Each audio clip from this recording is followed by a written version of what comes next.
nosotros participamos en una primaria y estamos unidos, el gobierno le tiene miedo y temor a la unidad.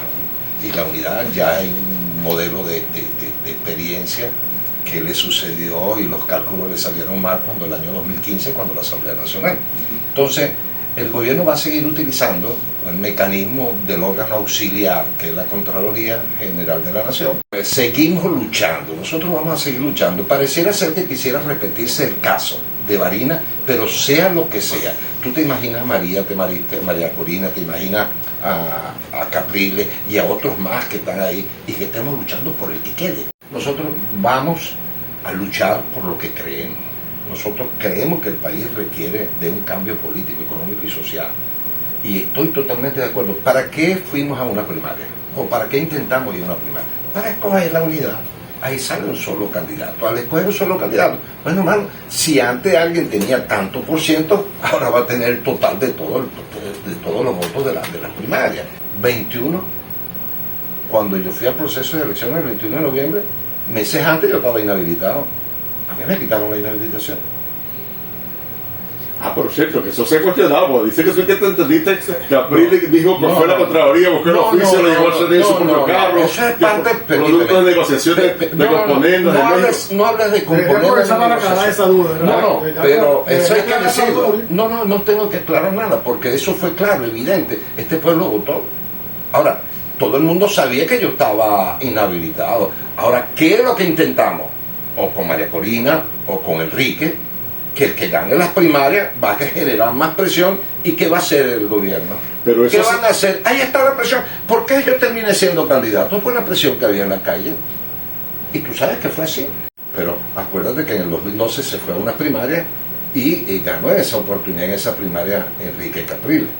Pero sin embargo, lo que sucedió en el 2013 fue una decisión tomada por todos los miembros de la unidad y todos los candidatos que habían participado anteriormente. Por cierto, Enrique participa en el 2012 porque ganó las elecciones, las primarias.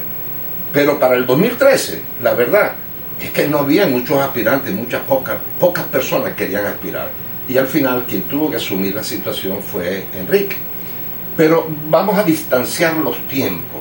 Hace 10 años, en aquella época, ¿cuáles eran las situaciones? Las mismas que hoy. En aquella época la presencia del PSUV, del chavismo, del liderazgo que aún mantenía Chávez a pesar de que había muerto, bueno, era totalmente distinto. ¿Qué iba a pasar si permanecían en la calle la gente? Otro día después pasó un accidente y nosotros nos estábamos reuniendo precisamente donde estaba Fuerza Ciudadana. Y a nosotros nos persiguieron, incluso llegaron lo que eran los círculos bolivarianos, lo que eran los colectivos y todo, y nos buscaron ahí en la casa del partido y nos querían quemar allá adentro. Eso sucedió días después, una semana después. Pero al final, lo que quiero decir es que yo no voy a decir si se hizo lo correcto o no se hizo lo correcto, porque todavía hay gente que cree que era preferible hacer lo que había que hacer porque cuántas cosas han pasado de esa época para acá. Si es por esa la suma, es posible. Pero yo sigo creyendo que los tiempos de Dios son perfectos. Así de sencillo. Entonces, ¿qué tenemos que hacer ahorita? Entender que nos estamos enfrentando a un sistema que no es demócrata.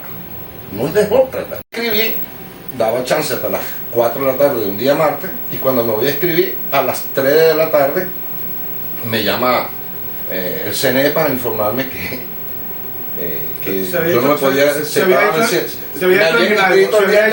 No, estoy hablando cuando Wilson fue el que fue a las primarias con nosotros, justicia con José Gregorio Montilla. 2017. Sí, a mí me inhabilitaron y yo me enteré cuando, media hora antes de escribirme. Me inhabilitaron. Ahora, hubo una lucha, hicimos la lucha y bueno, gracias a Dios me quitaron la inhabilitación. Por cierto, después se arrepintieron. Es más vale que no le hubiéramos quitado la inhabilitación a mí. Pero bueno, esas son cosas distintas. Eso yo solamente se lo dejo a Dios. Yo sigo luchando, sigo haciendo lo que creo que debo hacer. Creo que en estos momentos es el mejor momento para todos nosotros.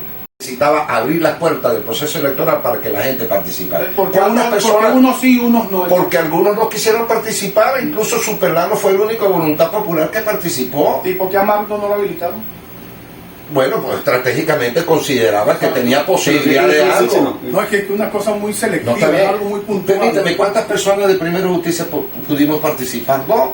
El señor, no, participó María Beatriz Martínez, portuguesa también, y participó Galíndez en Coger, y participé yo. El gobierno le interesaba que la oposición participara, que por cierto, nosotros intentamos ir a la unidad y lamentablemente no fue posible porque no fuimos apoyados por todos los partidos. Aquí no hubo unidad, aquí lo único que hubo una participación donde lamentablemente, bueno, pasó lo que pasó, pero lo que sí estoy consciente yo es que no podemos repetir. Los tiempos son otros, los tiempos son distintos. Nosotros nada nos va a distraer a que no nos pongamos de acuerdo.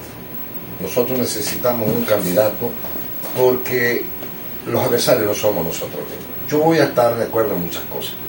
Los aspirantes que están en la primaria, todos han hecho un trabajo. Todos. Y han tenido una aceptación. ¿Qué significa eso? Que la gente quiere participar. Y voy más allá. Yo he ido a sitios donde antes no iba. Bueno, porque no podíamos entrar. Ahora podemos entrar a esas casas. Y esas casas, ¿qué dicen? Esas casas han cambiado. Dicen, no aguantan. Pero y ellos mismos aguantan. Todavía Capriles le siguen. Esas actividades las hacen para intimidarnos a nosotros, para pararnos a nosotros. Hermano, nosotros no vamos a parar. Por Dios, aquí se está peleando mucho más que la libertad y la democracia. Estamos peleando el futuro de nuestros nietos y nuestros hijos. Estamos peleando. Tú te imaginas, ni quiera Dios, que Maduro se quede 6 años más. Bueno, el proceso. Bueno, ¿cuántos venezolanos se van a de este país? ¿A qué? ¿A llevar más la batalla? Hermanos, permíteme, esto es demasiado serio, amigo. Ahora, la responsabilidad no nos corresponde a María Corina y a Próspero y a Enrique Capriles. Ahora la responsabilidad del ciudadano de entender que todos tenemos que cambiar. No puede seguir siendo nada más la pelota caliente en la mano de nosotros y entonces los demás, no, yo voy, no, que no están unidos. Hoy no hay razón para decir que no vamos a buscar la unidad. Eso suena bonito, ese discurso. Totalmente de acuerdo. Te lo voy a decir, aquí todos estamos inhabilitados. Cuando tú no tienes luz, estás inhabilitado. Cuando tú no tienes agua, cuando tú no tienes servicios, cuando los servicios te los cobran sin tenerlos, sin disponer de ellos. Cuando tú tienes un pobre sueldo, tú estás inhabilitado. Cuando la gente tiene hambre y no tiene comida, la gente está inhabilitada. O sea, ¿quién en este país no está inhabilitado? Los productores están inhabilitados. Ahí tienes tú lo que sucedió en estos días en Mérida con este señor, el Trujillo. O sea, de que los productores tenemos condiciones para poder producir más de lo que anteriormente producíamos, o estamos siendo operativos en menos cantidad de tierra. O sea, aquí estamos todos inhabilitados. Queríamos, porque no era lo que queríamos, pero por supuesto se sabían los riesgos que podía existir. Bueno, que el gobierno juega duro, por supuesto juega duro, eso no es un secreto para nadie, pero que sea una dictadura como tal, un dictador no se va a calar que esté Luis Lipe aquí diciendo que es dictadura y salga tranquilo por la calle, y oye, una manera y tome café. Pero sí, pero discúlpame, pero cuando te quitan la radio, ya que por ejemplo ayer hicieron oficial lo de Radio Caracas Radio, los otros programas de televisión, no la tenemos. O sea, que yo pueda gritar. Bueno, porque ellos tienen que dejar una muestra para que nosotros nos expresemos, pero más nada. Que no debe ir a la reelección, yo creo que esa es una de las cosas. No debe ir a la reelección porque debe ocuparse de lo que traumáticamente va a suceder, porque lo otro, eso va a ser durante un año, porque al año siguiente vienen las elecciones de la Asamblea Nacional. ¿Okay? Pero si gana la oposición, la presidencial, por supuesto, los vientos que soplan para la Asamblea Nacional pueden ser mucho más positivos. El ganador se lo lleva todo, sé que sé. Correcto. Pero también con esta gente los juegos no están claros, porque cualquier cosa en el tablero ellos cambian constantemente. Aquí podemos ir a una mega elección, aquí podemos ir a unas elecciones a diputados de la Asamblea Nacional, aquí podemos aquí pueden ellos, yo estoy hablando de Podemos, ellos pueden adelantar las elecciones, ellos van a jugar sistemas que realmente más le convenga. Pero yo voy a ir a lo otro. Lo que pasa es que aquí cada quien debe entender cuál es el rol que le corresponde. De parte mía, y voy a hablar como autoridad nacional de PJ y voy a hablar en nombre del Partido Primero Justicia a nivel regional, la comisión o la junta directiva de primaria regional tiene toda la confianza en nosotros, toda, igual a nivel nacional, ¿ok?